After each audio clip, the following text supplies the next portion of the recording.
ಅಮ್ಮ ದೇವಿ ದುರ್ಗಮ್ಮ.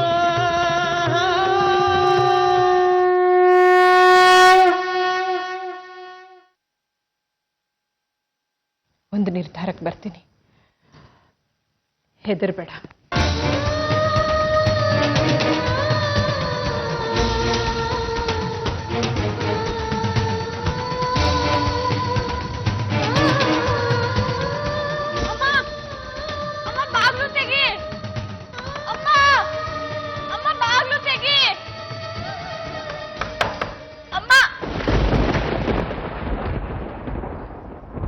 ಎಲ್ಲಿಗೆ ಹೊರಟಿದ್ಯಮ್ಮ?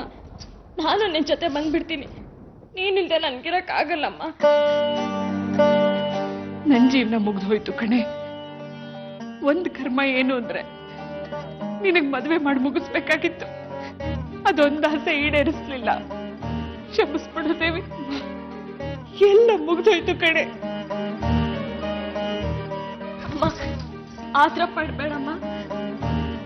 ಸತ್ಯ ಹೇಳ್ಬೇಕು ಅಂದ್ರೆ ಮನುಷ್ಯಕ್ ತಾಳ್ಮೆ ಇರಲ್ಲ, ಹೆಣಗಳಕ್ ತಾಳ್ಮೆ ಇರುತ್ತೆ. ಎತ್ಕೊಂಡು ಹೋದ್ರು ಸುಮ್ನೆ ಇರುತ್ತೆ, ಸುಟ್ರು ಸುಮ್ನೆ ಇರುತ್ತೆ, ಮಣ್ಣಲ್ಲಿ ಹಾಕಿದ್ರು ಸುಮ್ನೆ ಇರುತ್ತೆ. ನಾನು ಹೆಣ ಅಲ್ಲ ದೇವಿ, ನನ್ನ ನಂಬಿಕೆಗೆ ದ್ರೋಹ ಆಗಿದೆ. ನಾನು ಆತರ ಪಡ್ತಾ ಇಲ್ಲ, ಯೋಚನೆ ಮಾಡಿ ನಿರ್ಧಾರ ತಗೊಂಡಿದ್ದೀನಿ.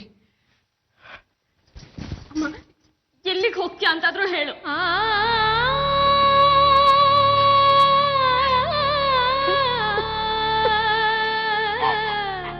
ಹೊಟ್ಕಂಡು ಬರ್ಲೇಬಾರ್ದಾಗಿತ್ತು ನನ್ಗೆ. ನಿನ್ ದಮ್ಮಯ್ಯ ಅಂತೀರಿ ದೇವಿ, ನನ್ ಜೊತೆ ಬರ್ಬೇಡ. ನೀನಿಲ್ಲೇ ಇರ್ಬೇಕು. ನೀನು ನನಗ್ ತೊಂದರೆ ಕೊಡ್ಬೇಡ ದೇವಿ, ಬಿಟ್ಬಿಡು ನನ್ನ.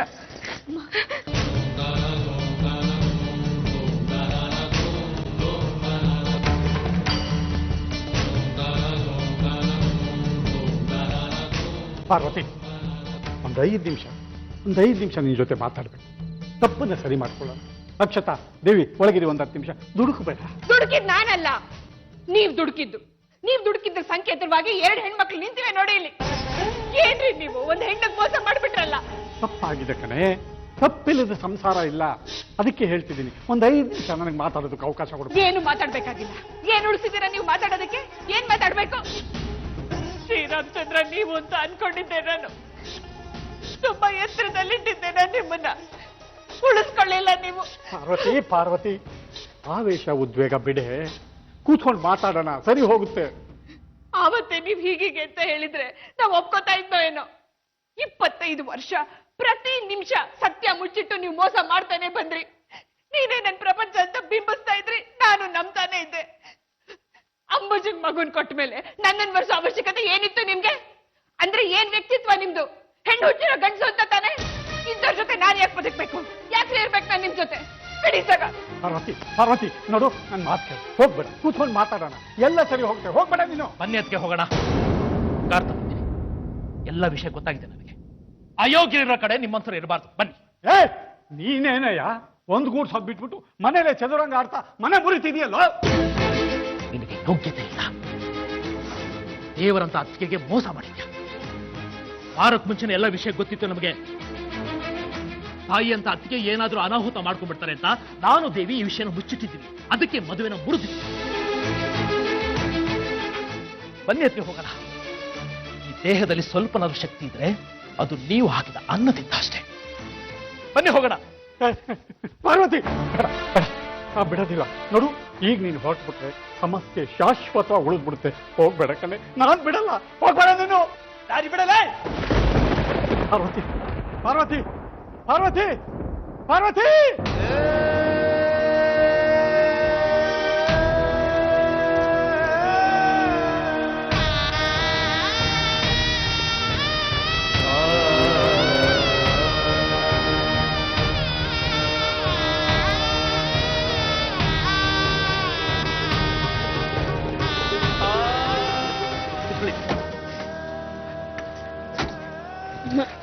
ಹೋಗ್ಬೇಡಮ್ಮ.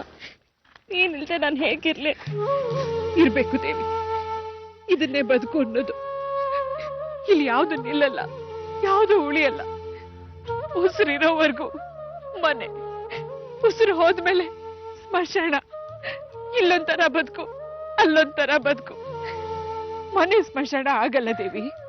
ನಂಬಿಕೆಗೆ ದ್ರೋಹ ಆದ್ರೆ ಮನಸ್ಸು ಸಮಾಧಿ ಆಗ್ಬಿಡತ್ತೆ. ಚಿಕ್ಕಪ್ಪ, ನೀವಾದ್ರೂ ಚಿಕ್ಕಪ್ಪ ಹೇಳಿ ಅಮ್ಮಗೆ. ನೀನು ಬಂದು ನಮ್ಮನೇಲಿ ಇದ್ಬೇಡಿದ್ದೀವಿ. ಕೂತ್ಕೊಳ್ಳಿ ಅದಕ್ಕೆ ನೀವು. ಅಮ್ಮ, ಹೊರಡ್ತೀನಿ ದೇವಿ. ಹುಷಾರು ಕಂದ. ಎಲ್ಲ ಗಂಡಸರಲ್ಲೂ ಮೊದಲು ರಾವಣ ಇದ್ದಾನ ಅಂತ ಹುಡುಕು. ಯಾಕೆ ಗೊತ್ತಾ? ಶ್ರೀರಾಮಚಂದ್ರನ್ ವೇಷ ಹಾಕೋದು ಸುಲಭ ಕಣೆ, ರಾವಣನ್ ವೇಷ ಹಾಕೋದು ಕಷ್ಟ. ಅನ್ಯಾಯ ಆಗೋಯ್ತು ನನ್ಗೆ. ಅಕ್ಷತ ಅಂತ ಮಗಳಿದ್ದಾಳೆ, ಇನ್ನೊಂದು ಸಂಸಾರ ಇದೆ ಅಂತ ಗೊತ್ತೇ ಆಗ್ಲಿಲ್ಲ. ನಾನೇ ಹೋತೆ ಹೋಯ್, ನೀವೆಲ್ಲಿಗೂ ಹೋಯ್ಬೇಡಿ. ಚೆನ್ನಾಗಿರೋ ಅಕ್ಷತ, ನಡುವಾಗಾದ್ರೂ ಸರಿ ನಿನಗಪ್ಪ ಸಿಕ್ಕಿದ್ದಾರೆ. ಈಗ ಹೋಗ್ಬೇಕಾಗಿರೋದು ನಾನು, ನೀನಲ್ಲ. ಎಲ್ಲ ಮುಗಿದೋಯ್ತು ದೇವಿ. ಅಮ್ಮ, ಅಮ್ಮ ದಾರಿ ತೋರಿಸ್ತಾರೆ. ನೀನ್ ಇಲ್ಲೇ ಇರೋ, ಎಲ್ಲಿಗೂ ಹೋಗ್ಬೇಡ. ನೀನ್ ನನ್ ಮಗಳಾಗಿ ನನ್ ಮನಸ್ಸು ಅರ್ಥ ಮಾಡ್ಕೊಳ್ಳೋದೇ ಆದ್ರೆ ಹಿಡ್ದಿರೋ ಕೈನ ಬಿಟ್ಬಿಡು ದೇವಿ. ಅಮ್ಮ, ದಯವಿಟ್ಟು ನನ್ ಮಾತ್ ಕೇಳು, ಎಲ್ಲಿಗೂ ಹೋಗ್ಬೇಡ. ಕೈ ಬಿಡು ದೇವಿ, ನಿನ್ ಕಾಲಕ್ ಬೀಳ್ತೀನಿ.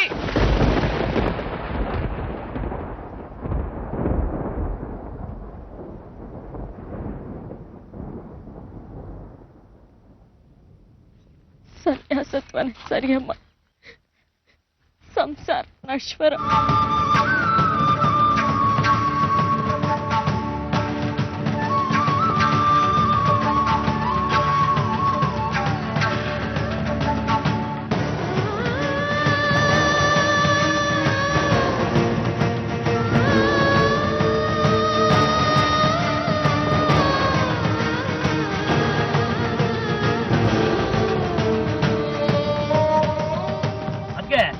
ಮನೆಯಲ್ಲಿ ಒಂದು ಕೋಣೆನ ಖಾಲಿ ಮಾಡಿಸಿ ಸ್ವಚ್ಛ ಮಾಡಿಸಿಟ್ಟಿದ್ದೀನಿ. ನೀವೇನು ಯೋಚನೆ ಮಾಡ್ಬೇಡಿ. ನಮ್ಮ ಮನೇಲಿ ಇರ್ತಾ ಇದ್ದೋಳು ನಿಮ್ ಮನೇಲಿ ಇರ್ತೀನ ಮಹಾಬಲ. ಮತ್ತೆ ಎಲ್ಲಿ ಹೊರಟ್ರಿ? ಈ ಊರಲ್ಲಂತೂ ಇರಲ್ಲ. ಎಲ್ಲಿಗೆ ಅಂತ ಗೊತ್ತಿಲ್ಲ ಹೊರಟ್ಬಿಟ್ಟಿದ್ದೀರಾ? ನಡ್ರಿ ನಡ್ರಿ, ವಾಪಸ್ ಬರ. ನನ್ ಮೇಲೆ ಆಣೆ ಮಹಾಬಲ, ಸುಮ್ನೆ ಇರ್ಬೇಕು ನೀವು. ನಂಬಿದವ್ರೆ ಸುಮ್ನೆ ಇದ್ದಾರೆ. ನಿಮ್ಗಳು ಯಾರ ಮಾತು ನನ್ನ ನಿರ್ಧಾರನ ಬದಲಾಯಿಸಲ್ಲ.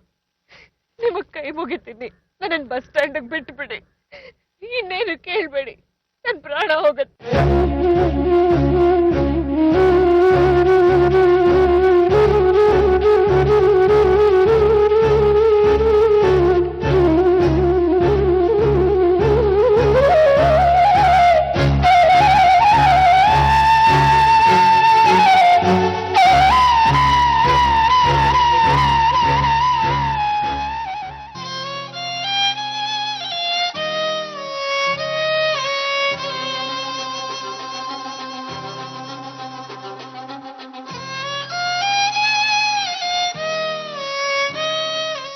ಅಮ್ಮ ನನ್ನನ್ನು ಬಿಟ್ಟು ಹೋಗ್ತಿದ್ರು, ತಡಿಲೇ ಇಲ್ವಲ್ಲಮ್ಮ ನೀನು.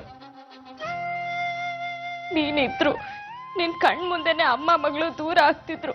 ನೀನ್ ಸುಮ್ನೆಲೆ ಇದ್ದೆ, ತಡಿಬೇಕಿತ್ತು. ಮಾಯಾಗಿ ನಾನು ಆ ವೇಳೆಯಲ್ಲಿ ಇರ್ಲಿಲ್ಲ ಅಂತ ಹೇಳೋಕೆ ಈಗ ನನ್ ಮುಂದೆ ಕಾಣಿಸ್ಕೋಬೇಡ. न तातो न माता न बन्धुर्न दाता न पुत्रो न पुत्री न भृत्यो न भर्ता न जाया न विद्या न वृत्तिर्ममैव गतिस्त्वं त्वमेका भवानी. ಸಿದ್ಧತೆಗಳಿಲ್ಲದ ಬದುಕು ಯಾವಾಗ್ಲೂ ಗೊಂದಲಗಳನ್ನ ಸೃಷ್ಟಿ ಮಾಡ್ತಾ ಇರುತ್ತೆ. ಸಿದ್ಧತೆಗಳಿಲ್ಲದ ಕೆಲಸ ಮನಃಶಾಂತಿಯನ್ನ ಕೆಡಿಸುತ್ತೆ. ನಿನಗೀಗ ತಾಯಿಯ ಅವಶ್ಯಕತೆ ಇಲ್ಲ, ಮನಃಶಾಂತಿಯ ಅವಶ್ಯಕತೆ ಇದೆ. ತಾಯಿ ಇದ್ರೆ ಮಾತ್ರ ಮನಃಶಾಂತಿ. ತಾಯಿ ಬಿಟ್ಟು ಹೋಗ್ತಾ ಇರ್ಲಿಲ್ಲ, ನೀನೇ ದೂರ ಮಾಡ್ಕೊಂಡೆ. ನಾಳೆ ನಾಡಲ್ಲಿ ಬರ ಬಂದ್ರು ಅದ್ ನನ್ನಿಂದಾನೆ ಅಂತ ಅನ್ಬಿಡ್ತೀಯ ಅಲ್ವಾ? ಶೂನ್ಯ ಅಂದ್ರೆ 0. ಅದ್ರ ಪಕ್ಕ ಒಂದು ಅಂಕೆ ಬರೆದ್ರೂ 0 ತನ್ನ ಸ್ಥಾನವನ್ನ ಕಳ್ಕೊಳ್ಳುತ್ತೆ. ವಿಧಿ ಇಂಥ ಪ್ರಯತ್ನನೇ ನಿನ್ನಿಂದ ನಿರೀಕ್ಷಿಸ್ತಾ ಇದೆ. ಅದೇ ವಿಧಿ 0 ಪಕ್ಕ ಅಂಕೆ ಬರೆದ್ರೆ ಅಳಿಸಾಕತ್ತಲ್ಲ, ಏನ್ ಮಾಡ್ಲಿ? ಅಮ್ಮನಿಗೇನೂ ಆಗ್ಬಾರ್ದು ಅಂತ ನೀನು ನಿನ್ನ ತಂದೆಯ ವಿಷಯವನ್ನ ಮುಚ್ಚಿಡೋಕೆ ಪ್ರಯತ್ನ ಪಟ್ಟೆ. ಆದ್ರೆ ಮಾನಸಿಕವಾಗಿ ನಿನ್ನ ತಾಯಿನ ಉಳಿಸ್ಕೊಳ್ಳೋ ಯಾವ ಪ್ರಯತ್ನನೂ ಮಾಡಲಿಲ್ಲ. ನಾನಿಲ್ಲೇ ಇದ್ದೀನಿ. ನಾನಿರೋ ಜಾಗ ಪರಿಹಾರ ಹೇಳೋ ಸನ್ನಿಧಿ ಅಂತಾರೆ. ಅಮ್ಮ ಹೋಗ್ಬೇಕಾದ್ರೆ ಎಲ್ಲಿದ್ದೆ ನೀನು? ನಾನು ನಿನ್ನ ಜೊತೆಗೇ ಇದ್ದೆ. ಸುಳ್ಳು. ದೈವಕ್ಕದು ಗೊತ್ತಿಲ್ಲ. ಸಾಕಾಗಿದೆಮ್ಮ ನನಗೆ. ಬೇಕಾಗಿದೆ ಮಗಳೇ ನನಗೆ. ಏನು? ನನ್ ಕಣ್ಣೀರ? ಅಲ್ಲ, ನಿನ್ನ ಮನಃಶಾಂತಿ, ನಿನ್ನಿಂದ ಆಗ್ಬೇಕಾಗಿರೋ ಕರ್ತವ್ಯ. ಶಕ್ತಿ ಇಲ್ಲಮ್ಮ ನನಗೆ. ತಬ್ಲಿ ಆಗ್ಬಿಟ್ಟಿದ್ದೀನಿ. ಜಡೆ ಹಾಕೊಡು ಅಂತ ನಿನ್ನ ಹತ್ರ ಕೇಳಕ್ಕಾಗತ್ತ? ಲಂಗ ಹೊಲ್ಕೊಡು ಅಂತ ನಿನ್ನ ಹತ್ರ ಕೆಲಸ ಮಾಡ್ಸಕ್ಕಾಗತ್ತ? ದೈವ ಬೇಕಾಗೋದು ಧೈರ್ಯಕ್ಕೆ, ಭಾವಕ್ಕಲ್ಲ.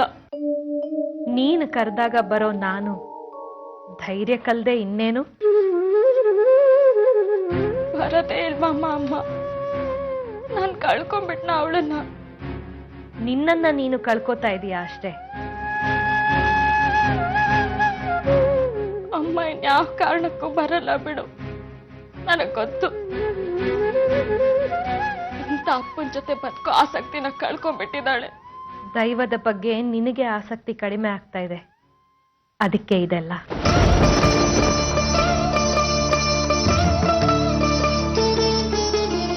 ನಿನ್ ಮುಡಿಗೆ ಹೂ ಏರಿಸ್ತಾ ಇದ್ದಿದ್ದ ದಿನಾನೇ ಇಲ್ಲಮ್ಮ.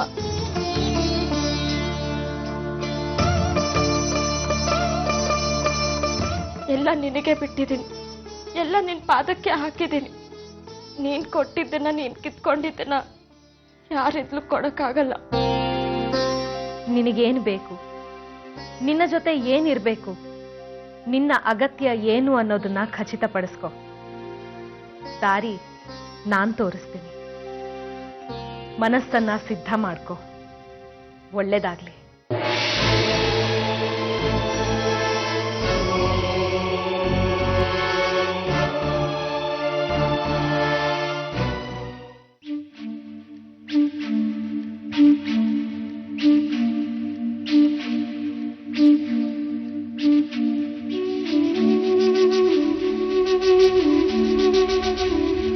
ಅಪ್ಪಯ್ಯ, ಊಟ. ಬೇಡ ಕಣೆ, ಮನಸ್ಸು ಸರಿ ಇಲ್ಲ. ಸದಾನಂದನ್ ಮನೆಗೆ ಹೋಗಿ ಸಮಾಧಾನ ಮಾಡ್ರೆ ಅಮ್ಮ ಬತ್ಲೇನೋ. ನನ್ನಿಂದ ಏನೇನೆಲ್ಲ ಆಯ್ತು ಕಾಣಿ. ಪಾರ್ವತಿ ಬರಲ್ಲ ಕಣೆ, ಅವಳೇನು ಅಂತ ಗೊತ್ತು ನನಗೆ. ಇದೆಲ್ಲ ಆಗಿದ್ದು ನಿನ್ನಿಂದ ಅಲ್ಲ, ನನ್ನಿಂದ.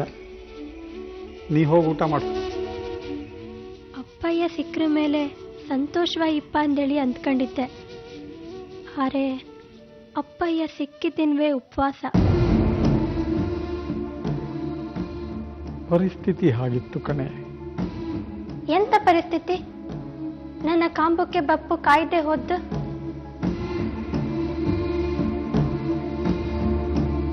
ಬಾಗ್ಲು ಬದಿಲ್ ನಿಂತು ನಿಮ್ನ ಕಾಯ್ದಿದ್ದ ದಿನವೇ ಇಲ್ಲ.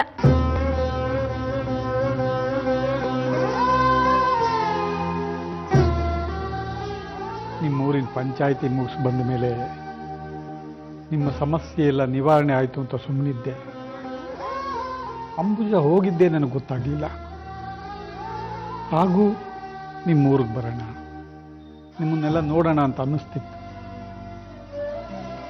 ನಿಮ್ಮೂರಿನ ಪಂಚಾಯಿತಿ ಅಧ್ಯಕ್ಷನ ಕಣ್ಣಿಗೆ ಬಿದ್ದರೆ ನಿಮಗೆಲ್ಲ ಕಷ್ಟ ಅಂತ ಅನಿಸಿ ಸುಮ್ಮನಾದೆ. ನೀವು ನನ್ನ ಕರ್ಕೊಂಡು ಹೋಗಕ್ಕೆ ಬಂದ್ರಲ್ಲೇ, ಅದೇ ಹೊರನಾಡಿಂದ. ಆದರೆ 2 ದಿನದ ಹಿಂದೆ ಪಂಚಾಯಿತಿ ಅಧ್ಯಕ್ಷರು ಪಂಡ್ರಾಪುರಕ್ಕೆ ಹೋಯ್ರಾಯಿತ್ತು. ಅವರೆಲ್ಲ ಅಂಬುದು ಗೊತ್ತಾಯಿ ನನ್ನ ಹುಡ್ಕೊಂಬಂದ್ರ. ನಂಗೆ 2 ತಿಂಗಳ ಇಪ್ಪತ್ತಿಗೆ ನೀವು ನನ್ನ ಬಿಟ್ಟು ಬಂದಿದ್ದಂಬ್ರು. ನಾನು ಗುರ್ತು ಹೆಂಗೆ ಸಿಕ್ತೆ ನಿಮಗೆ? ನಾ ಕಾಂಬಾಗ ನಮ್ಮ ಅಮ್ಮನ ಥರನೇ ಇದ್ನ ಹಂಗಾರೆ? ಹಂಗಾಯೇ ನಿಮಗೆ ಗುರ್ತು ಸಿಕ್ತಾ? ಗುರ್ತು ಸಿಕ್ಕಿ ಕರ್ಕೊಂಬಂದ್ರ್ಯಾ? ಎಂತಾರು ಮಾತಾಡಿ ಅಪ್ಪಯ್ಯ. 20 ವರ್ಷ ಆದ್ಮೇಲೆ ಸಿಕ್ಕಿರಿ. ಇಷ್ಟು ವರ್ಷ ಮಾತಾಡಕ್ಕೆ ಆಗಿಲ್ಲ ನಿಮ್ಮ ಜೊತೆ ನಾನು. ಎಂತೆಂಥದ್ದು ಹೇಳ್ಕೊಂಬೇಕಿತ್ತು ನಂಗೆ. ಮಾತಾಡಿ ಅಪ್ಪಯ್ಯ.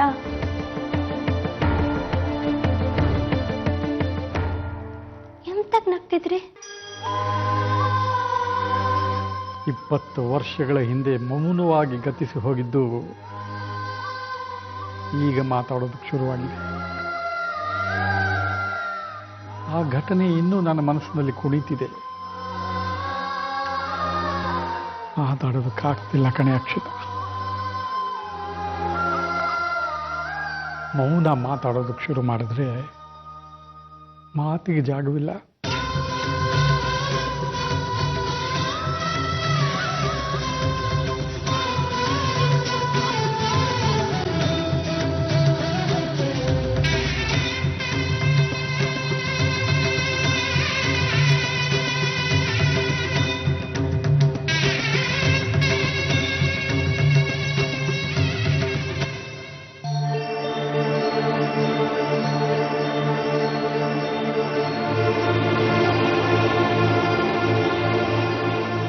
ಚಿಕ್ಕಪ್ಪ, ಅಮ್ಮ ನೋಡ್ಬೇಕು ಅಂತ ಅನ್ಸಿತ್ತು, ಅದಕ್ಕೆ ನಿಮ್ಮನೆ ಕಡೆ ಹೊರಟಿದ್ದೆ. ಉತ್ತರ ದಿಕ್ಕಿನ ಕಡೆ ಹೋದ್ರೆ ನಿಮ್ಮಮ್ಮ ಸಿಗ್ಬೋದು ದೇವಿ. ನಮ್ಮನೇಲಿಲ್ಲ ಅದಕ್ಕೆ. ಮನೇಲಿಲ್ವಾ? ಹಾಗಾದ್ರೆ ಎಲ್ಲಿಗೆ ಹೋದ್ರು ಅಮ್ಮ? ನಿನ್ನೆ ನಿಮ್ ಜೊತೆನೆ ಬಂದ್ರಲ್ಲ ಚಿಕ್ಕಪ್ಪ. ಬಸ್ ಸ್ಟ್ಯಾಂಡ್ ತನಕ ಬಂದ್ರು, ಆಮೇಲೆ ಎಲ್ಲಿ ಹೋದ್ರು ಅನ್ನೋದೇ ನಿಗೂಢ ದೇವಿ. ಅಮ್ಮನ್ ಕಳ್ಕೊಬಿಟ್ನ ಚಿಕ್ಕಪ್ಪ ನಾನು. ಅದಕ್ಕೆ ನಾನು ಕಳ್ಕೊಂಡೆ ಅಂತ ನಿನ್ನ ಹತ್ರ ಹೇಳೋಣ ಅಂತ ಬಂದೆ. ಅದಕ್ಕೆ ವಾಪಸ್ ಬರೋದು ಅನುಮಾನ. ಅಂಜನಾ ಕೇಳಿಸಿದ್ದೀನಿ. ಮಕ್ಕಳು ಎಲ್ರೂ ಅತ್ತಿಗೆ ವಿಷಯ ತಿಳಿಸಿ ನಮ್ಮನೇನೋ ಒಡೆದು ಬಿಟ್ರು ದೇವಿ. ಅಮ್ಮ ಇಲ್ಲದೆ ನಾನು ಹೇಗಿರ್ಲಿ ಚಿಕ್ಕಪ್ಪ? ಅಪ್ಪನ ಮುಖ ನೋಡ್ಕೊಂಡಿರಕ್ಕೆ ನನಗೆ ಹಿಂಸೆ ಆಗುತ್ತೆ. ಹರಕೆ ಹೊತ್ತು ಬಯಸಿ ಎತ್ಲು ನನ್ನನ್ನು. ಇವತ್ತು ಅವಳೇ ಇಲ್ಲ ನನ್ನ ಜೊತೆ. ಪ್ರಾಣ ಕಳ್ಕೊಳ್ಳೋದೆಲ್ಲ ಮಾಡಲ್ಲ ಅದಕ್ಕೆ. ಯಾವ್ದಾದ್ರು ಕ್ಷೇತ್ರಕ್ಕೆ ಹೋಗಿ ಕೂತಿದಾರೋ ಏನೋ. ನಿನ್ನ ಬಿಟ್ಟು ಹೋಗಲ್ಲ ಕಣೆ ಅದಕ್ಕೆ. ಎಲ್ಲಿ ಅಂತ ಹೋಗಿ ಹುಡ್ಕೋ ಚಿಕ್ಕಪ್ಪ. ಎಲ್ರೂ ಇದನ್ನ ಬಯಸ್ತಿದ್ರು ದೇವಿ. ಅದೇ ಆಗೋಯ್ತು. ನೀನು ತಂತ್ರಿಗಳ ಹತ್ರ ಈ ವಿಷಯ ಹೇಳಬಾರ್ದಾಗಿತ್ತು. ತಂತ್ರಿ ಕೇಶವನಾಥರು ಒಂದೇ ತಂಡ. ಕೇಶವನಾಥರ ಕಾರ್ಯ ಸಾಧನೆಗೆ ನಾವೇ ಅನುಕೂಲ ಮಾಡಿಕೊಟ್ಟಂಗಾಯ್ತು. ಹೇಳಬಾರ್ದಿತ್ತು ನಿನ್ನ ತಂತ್ರಿಗೆ. ಅತ್ತಿಗೆಗೆ ಎಲ್ಲ ವಿಷಯ ಗೊತ್ತಾಗ್ಲಿ ಅನ್ನೋ ತರ ಮಾಡಿದ್ದಾರೆ. ಎಲ್ಲರಿಗೆ ಹೀಗಾಗೋದು ಬೇಕಾಗಿತ್ತು. ಹೀಗಾದ್ರೆ ನಾವು ಕುಗ್ತೀವಿ, ಆಗ ನಮ್ಮನ್ನ ಬಗ್ಸಿ ನಮ್ಮನ್ನ ಮೆಟ್ಲು ಮಾಡ್ಕೊಳ್ಳೋ ಸುಲಭ ಅಂತ. ಕೊಲ್ಲೂರ್ಗೆ ಹೋಗೋಣ ಅಂತ ಹೇಳಿದ್ದೆ, ಅಲ್ಲಿಗೆ ಹೋಗಿ ಕೂತಿದಾರ ಅಮ್ಮ. ಜೀವನ ಸಾಕು ಅನ್ನಿಸ್ದಾಗ ಯಾವ್ದಾದ್ರು ಕ್ಷೇತ್ರದಲ್ಲಿ ಕೊನೆ ಉಸಿರು ಎಳಿತೀನಿ ಅಂತ ಯಾವಾಗ್ಲೂ ನನ್ನ ಹತ್ರ ಹೇಳೋಳು. ಬನ್ನಿ ಚಿಕ್ಕಪ್ಪ, ಕೊಲ್ಲೂರ್ಗೆ ಹೊರಟ್ಬಿಡೋಣ. ಸಂಜೆವರೆಗೂ ಸುಮ್ಮನಿರುತ್ತೇವೆ. ಕೊಲ್ಲೂರಲ್ಲಿ ನಮ್ಮ ಸ್ನೇಹಿತರೊಬ್ಬರಿದ್ದಾರೆ, ವಿಚಾರಿಸ್ತೀನಿ. ಅತ್ತಿಗೆ ಕೊಲ್ಲೂರಲ್ಲಿದ್ದಾರೆ ಅಂತ ಗೊತ್ತಾದ್ರೆ ತಕ್ಷಣ ಹೊರಟ್ಬಿಡೋಣ. ಅಮ್ಮನವ್ರ ದಯೆಯಿಂದ ಅಮ್ಮ ಕೊಲ್ಲೂರ್ಗೆ ಹೋಗಿದ್ರೆ ಸಾಕು. ಅಮ್ಮನವರೇ ಅಮ್ಮನ್ನ ಕೊಲ್ಲೂರ್ ಕರೆಸ್ಕೊಂಡಿದ್ದಾರೋ ಏನೋ. ಹಾಗಾಗ್ಲಿ ಅಂತ ನಾನು ಬಯಸ್ತೀನಿ ದೇವಿ. ಅಮ್ಮನವರು ಕೈ ಬಿಟ್ಟಿರಲ್ಲ. ನೀನು ಮೊದಲು ಮನೆ ಹೋಗು. ಆದಷ್ಟು ನೀನು ಮನೇಲೇ ಇರು.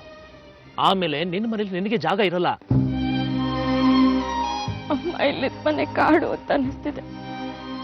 ಅಪ್ಪ ಮೃಗ ತರ ಕಾಣ್ತಿದ್ದಾನೆ ನನಗೆ. ನಾನು ಹೋಗ್ಬಿಡ್ತೀನಿ. ಸಾಕಾಗಿದೆ ಜೀವನ.